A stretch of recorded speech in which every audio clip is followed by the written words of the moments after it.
Imagine, tu perds 27 ans de ta vie. Pas 27 jours, pas 27 mois. 27 ans. Quand tu ressors, on te donne le pouvoir. Qu'est-ce que tu fais? Tu te venges? Ou tu pardonnes? C'est le choix impossible qu'a fait Nelson Mandela. Et c'est ce choix qui a changé le destin de toute une nation. Mandela naît en 1918 en Afrique du Sud. Un pays où la ségrégation est partout, où la couleur de ta peau décide de ta vie. Très jeune, il comprend que l'injustice n'est pas une fatalité.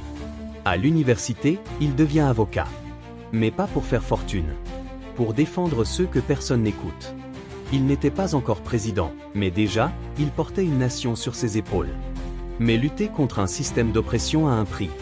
En 1964, il est jugé, accusé de sabotage. Devant les juges, il ne tremble pas. Il dit « J'ai chéri l'idéal d'une société démocratique et libre. C'est un idéal pour lequel je suis prêt à mourir. » Verdict, prison à vie. Mandela est enfermé sur l'île de Robben Island. Pendant 27 ans, il casse des pierres, dort sur un sol dur, reçoit à peine quelques visites. Mais au lieu de s'éteindre, il s'endurcit. Chaque jour devient une école de patience, de stratégie, de résilience. En 1990, les portes de sa prison s'ouvrent enfin.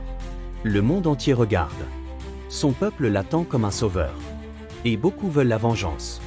Mais Mandela surprend tout le monde. Il ne veut pas brûler l'Afrique du Sud.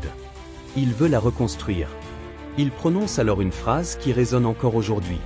Le pardon libère l'âme, il enlève la peur. C'est pour ça que c'est une arme si puissante. À ce moment, il choisit l'arme la plus rare en politique, le pardon. 4 ans plus tard, en 1994, Nelson Mandela devient le premier président noir d'Afrique du Sud. Il aurait pu se venger. Au lieu de ça, il crée une commission vérité et réconciliation. Pas pour humilier ses anciens bourreaux, mais pour écouter, comprendre, pardonner.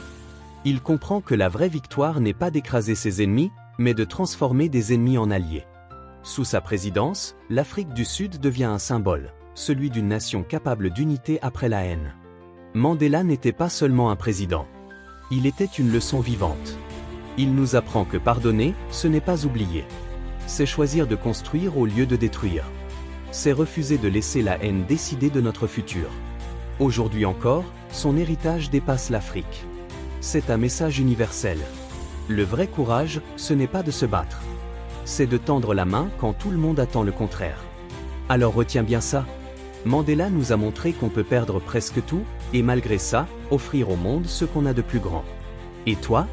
Si on t'avait volé 27 ans de ta vie, aurais-tu eu la force de pardonner?